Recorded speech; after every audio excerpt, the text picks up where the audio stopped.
어제 이제 홍준표 의원의 이런 부적절한 요구에 대한 이제 당내 격앙된 반응도 나왔고요.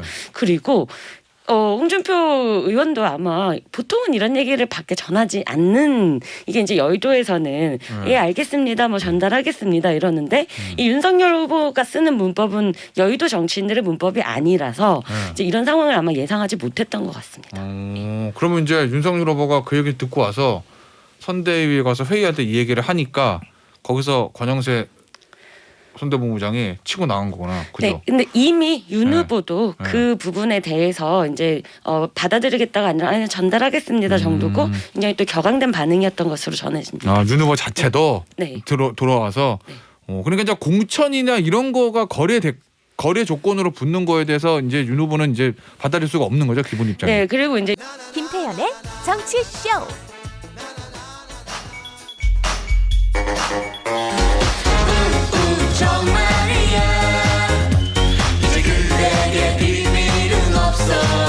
아 노래가 바뀌었어요. 아니 좋은데 이거? 이거 저 손 기자 픽이라면서요? 제가 국회에서 네. 이 정치쇼를 듣는 애청자들의 의견을 수렴해서 오늘 제작진에 전달을 했습니다.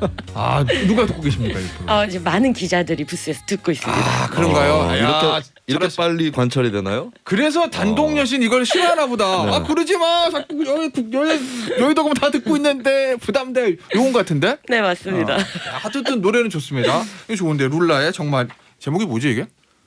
비밀은 없어. 비밀은 없어. 맞아. 예. 이게 원래 예전에 썼던 저희 로고가 뭐였죠? 그냥 걸었어. 그냥 걸었어. 사실 비슷한 시기에 나온 노래입니다. 맞아요. 그건 그래요. 네, 그때 당시에 막 레게풍의 노래들이 막 나올 때 제 인생의 황금기. 그랬었죠. 아 그랬나요? 좋은 김건모 씨 시절이었습니다. 핑계 나올 때. 아름다운 시절이었어요 저희가. 네. 알겠습니다. 인사는 해야죠. 두 번 모셨어요. 단독 여신 안 할게요 그러면. 네. 지금은 듣고 계시는 부스에서 듣고 계시는 여의도 듣고 계신 타사 기자분들이 뭐야 막 이러니까 정치판은 내 손 안에 서울신문 손지훈 기자 나오셨어요. 안녕하세요. 지난주까지는 안녕하세요. 지난주까지는 네. 엇박자로 들어가는데 인사가 지난주까지는 네. 안윤상 거기서였는데 하나 더 나갔습니다. 안윤상 거기서 이재명 윤석열 거기서 그냥 뭐 콧대가 막 올라가는 거야 이제 뭐 대선 후보까지. 네, 제가 대선 후보하고 3강 체제를. 네, 저는 이제 성대모사 할 때는 무속인, 예언할 때는 점술인 김수민입니다. 아유, 나 김수민 샴푸과 피처링 역시 오늘도 이재명, 윤석열 두 분은 같이 등장하십니다 항상. 일단 오늘 첫 번째 정치권 소식은 이거죠 뭐 그저께부터 어제까지 있었던 홍준표 의원의 전략 공천 요구로 국민의힘이 시끌시끌하다.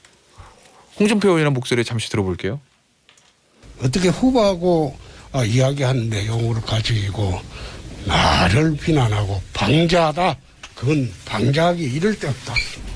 위원회에다가 좀 맡기고 저는 공천 문제에는 직접 관여할 생각이 없습니다.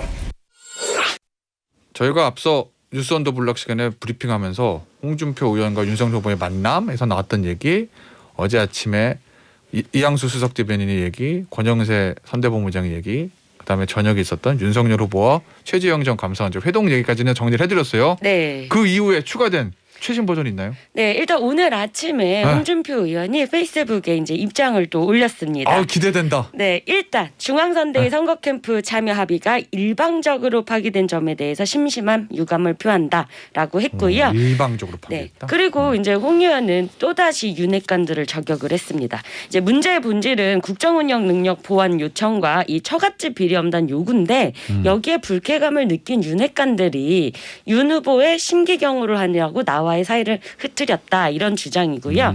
그리고 내가 공천 두 자리로 내 소신을 팔 사람이냐 이런 이제 주장도 담겼습니다. 그리고 최재형 전 감사원장을 향해서도 자신을 위해서 사전 의논 없이 공천 추천을 해줬는데 그걸 도리어 날 비난하는 수단으로 악용하고 이용당하는 사람도 한심하기는 매한가지다. 이렇게 비판을 했습니다. 아니 15분 전에 또 글을 올리셨어요. 네. 아무리 정치판이 막가는 판이 되었다 하지만 두 사람이 만나 얘기한 거를 까발리면 어떡하냐 뭐 이런 식으로. 나 전화 연결한 것 같아 지금. 그러니까 윤 후보하고 두 사이에 은밀하게 얘기했던 건데 네. 2시간 반 동안 정치인들끼리 이런저런 다 할 수 있는데 이런 대목도 있습니다. 대선에 도움이 될 것이라고 화기애애한 분위기에서 한 공천 추천을 선대위 합류 조건으로 둔갑시키고 예, 목소리가 자꾸 풀리네요. 자 이거네 그러면 저 홍준표 의원 입장에서는 이 뭐 국정운영 능력 담보 그 다음에 처갓집 비리 엄단 네. 요 조건 난 요거를 건 거지 최지영 감사원장 추천은 그냥 이런 사람 어떻겠습니까 추천 정도인데 왜 그거를 선대위 합류 조건으로 둔갑시켜서 일방적 발표하냐 요거예요? 어제 이준석 대표가 이런 얘기를 했습니다. 내가 얼마나 사심 없는 사람인지 이제 알지 않겠느냐라는 말로 설명이 가능할 것 같은데 네. 예, 일단 공천 얘기 나온 거 자체가 부적절하다는 거고요. 네, 이제 홍준표 의원도 페북에 썼듯이 어제 이제 홍준표 의원의 이런 부적절한 요구에 대한 이제 당내 격앙된 반응도 나왔고요. 네. 그리고 홍준표 의원도 아마 보통은 이런 얘기를 밖에 전하지 않는 이게 이제 여의도에서는 예 알겠습니다 뭐 전달하겠습니다 이러는데 이 윤석열 후보가 쓰는 문법은 여의도 정치인들의 문법이 아니라서 이제 이런 상황을 아마 예상하지 못했던 것 같습니다. 그러면 이제 윤석열 후보가 그 얘기 듣고 와서 선대위에 가서 회의할 때 이 얘기를 하니까 거기서 권영세 선대본부장이 치고 나간 거구나. 그죠? 네, 근데 이미 윤 네. 후보도 네. 그 부분에 대해서 이제 받아들이겠다가 아니라 아니, 전달하겠습니다 정도고 굉장히 또 격앙된 반응이었던 것으로 전해집니다. 윤 후보 자체도 네. 돌아와서 그러니까 이제 공천이나 이런 거가 거래 조건으로 붙는 거에 대해서 이제 윤 후보는 이제 받아들일 수가 없는 거죠 기본 입장에. 네, 그리고 이제 윤 후보 주변의 의원들도 어제 취재를 해봤더니 이거는 윤석열이라는 사람이 제일 싫어하는 요구를 한 거다. 특히 이제 공정과 상식이라는 이 슬로건을 앞세웠는데 공천 거래라는 거는 사실 그에 전혀 맞지 않는 구태구 구악이다. 만약에 이제 그래서 주변에서도 비판이 좀 계속됐습니다. 근데 홍 의원은 이 얘기를 왜 꺼낸 거예요? 그러니까 제가 그냥 느낌에 네네. 첫 번째 뭐 국정운영하고 처갓집 이거는 뭐 할 수 있는 얘기인 것 같은데 굉장히 공천까지 들어가면은 이게 좀 얘기가 달라지잖아요. 왜 홍 의원은 이거를 추천이든 뭐 네. 조건이든 간에 꺼냈을까요? 세 가지 가능성이 있다고 보는데 첫 번째는 실수. 실수. 긴장 풀려가지고 실수. 사실 뭐 본인의 입장은 후보를 추천한 것 정도다라고 하는 건데 그래도 이제 뭐 그런 얘기를 하려면 누가 물어오면은 추천을 해주던가 아니면은 이제 윤석열 후보랑 자주 만나는 사이인데 어쩌다가 했다 막 그런 말을 했다 이런 거는 좀 성립이 될 수 있죠. 근데 선대위 합류하느냐 마느냐 이 시점에서 그 얘기를 어쨌든 비공개 회동이지만 꺼낸 거는 좀 정치 도의는 안 맞는 거죠. 그러니까 긴장감이 풀려서 실수를 했거나 두 번째는 제가 설명을 하다 잊어버렸어요. 뭐였지? 네. 세 번째는 뭐냐면 하기 싫어서입니다. 저의 가설. 받을 수 없는 조건을 그렇죠. 제시하면서 거절하는 거? 불가능한 것을 요구하겠어요. 네. 홍계바라예요. 네, 이렇게 됐거나. 그러니까 그리고 실험 이거는 하나의 가설입니다. 실험을 해본 건가? 한번 툭 찔러 본다는 거. 네, 이런 거 얘기했을 때 밖으로 흘리는 사람인가?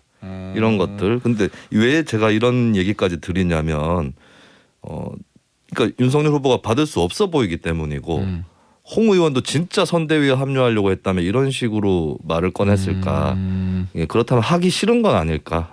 이 생각을 좀 할 수밖에 없네요. 어때요, 손 기자? 저는 윤석열 후보가 이거를 거절한 이유는 뭐 이해는 가요. 네, 아까 설명을 하셨지만. 네. 예. 주변에서도 그리고 이게 공천 문제가 굉장히 민감한 네. 문제입니다. 그러니까 지금 5군데를 이제 대선 날 같이 선거를 치르게 되는데 그럼 예를 들어서 차라리 뭐 이번 이 재보궐 선거를 어떻게 치러야 된다는 컨셉이라든지 아니면 뭐 공천을 뭐 개혁 공천을 어떤 방식으로 한다든지 이런 아이디어 제안이면 그걸 할 수 있죠. 모르겠는데 그것도 또 최재형 전 원장 같은 경우에는 이 경선 탈락 이후에 홍 의원 지지를 선언하고 홍 의원의 이제 선대위로 갔고요. 네. 그리고 이제 대구 중남구에 추천한 것으로 알려진 이진훈 전 수성구청장은 홍 의원의 측근입니다. 그렇죠. 그러니까 자기 사람들을 자리를 요구한 것밖에 안 되는 그런 상황에 대해서 당내에서도 왜 한 거예요? 홍 의원은? 공천 해달라는 거죠. 그거를 네. 왜 여기다 조건으로 붙여내는 거죠? 추천이든 조건이든.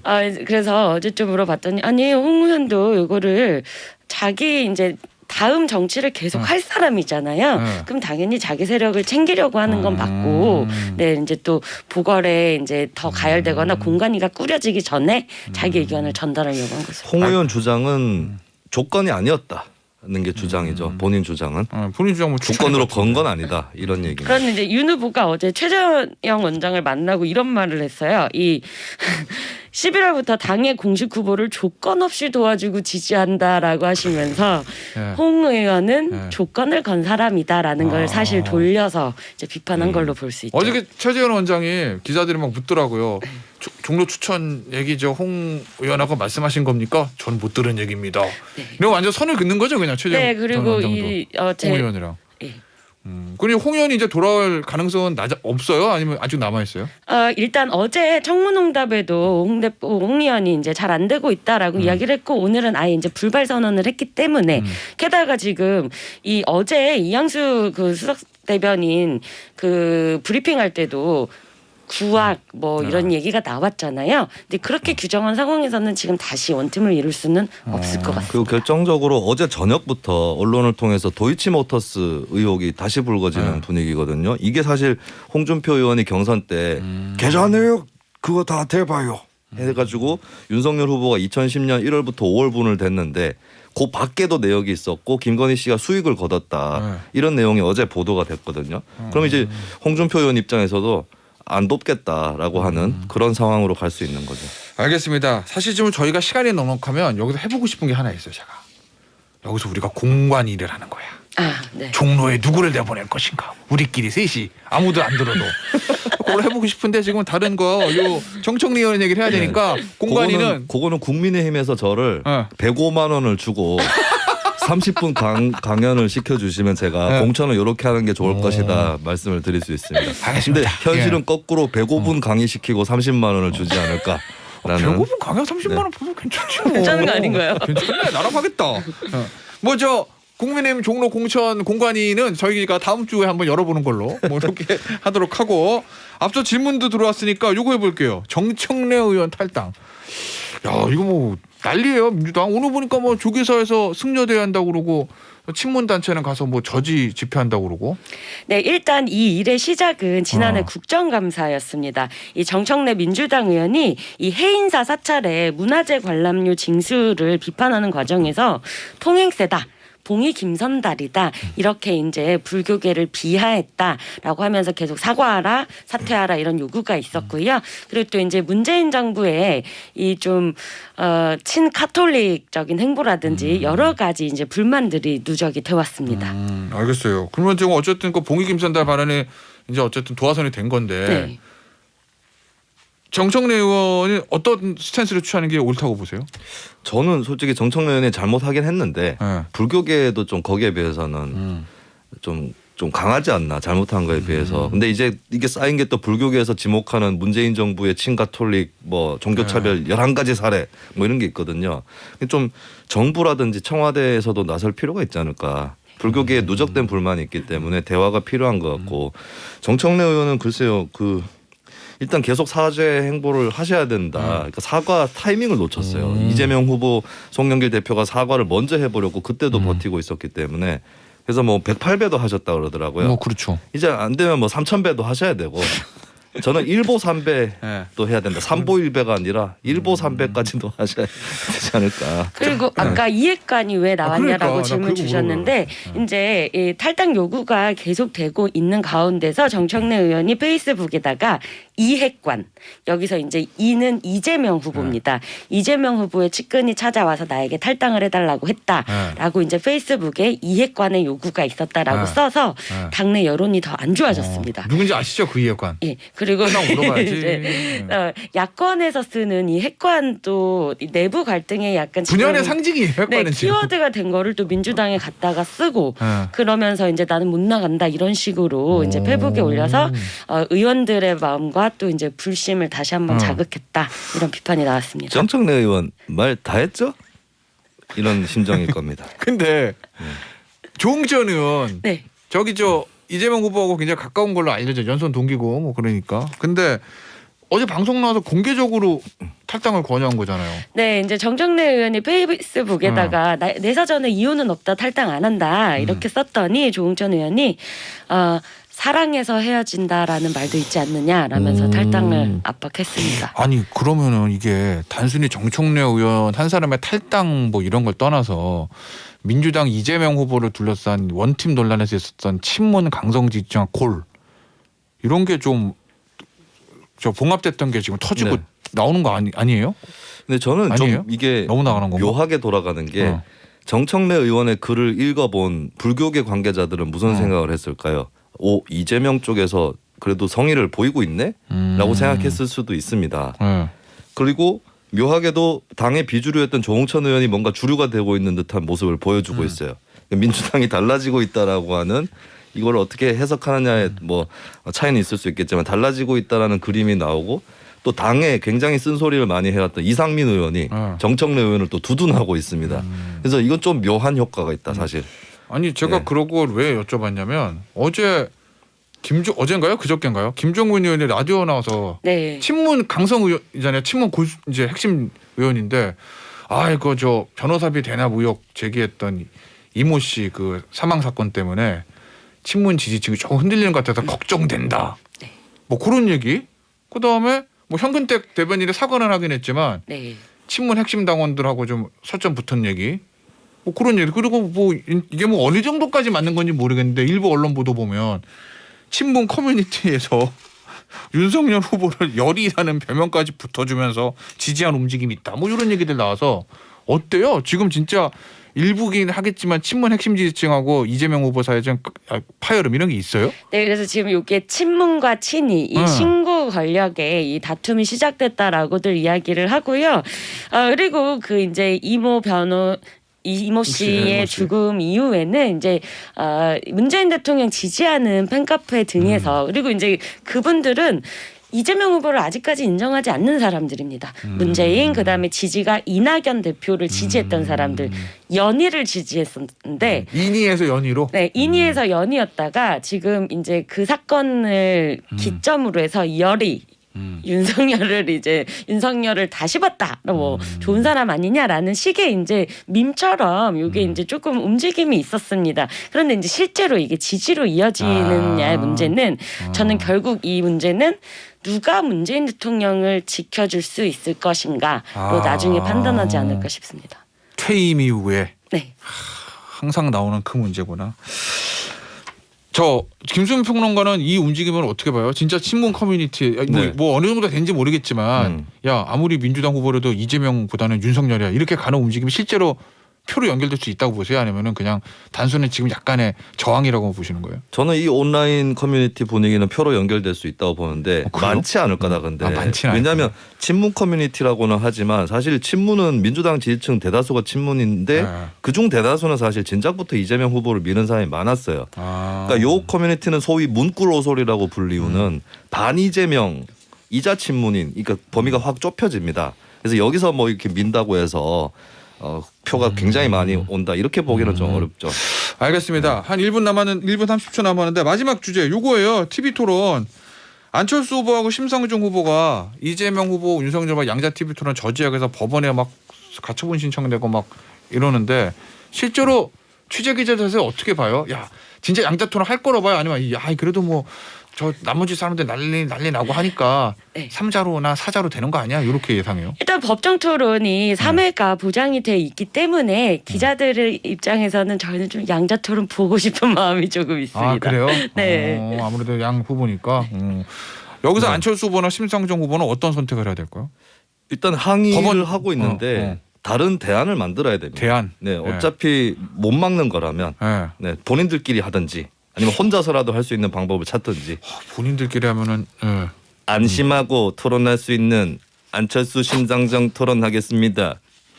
그리고 네. 안철수 후보가 지난주에 금요일에 네. 제 말을 뺏겨간 것 같아요. 뭐라고? 제가 정치쇼에서 쌍특감 받으랐더니 쌍토론하고 있습니다 했더니 바로 몇 시간 뒤에 비슷한 그래요? 말을 안철수 후보가 했습니다. 이거 우리 예, 이런 거 프로를 땡겨 갈 때는 105만 원 주십시오. 105만 원. 알겠습니다. 저 특별한 이거에 대한 전략은 있어요? 국민의힘 입장에서? 일단 제가 지난주에도 네. 말씀드렸는데 양측 모두 양자 토론은 내가 이긴다라고 자신을 그렇게? 하고 있습니다. 예. 알겠습니다. 다음 주에도 한번 요 얘기 한번 또 해볼 것 같네요. 오늘 여의도 정말이 여기서 마무리할게요. 지금까지 손지은 기자, 김수미 평론가였습니다. 감사합니다. 고맙습니다. 감사합니다.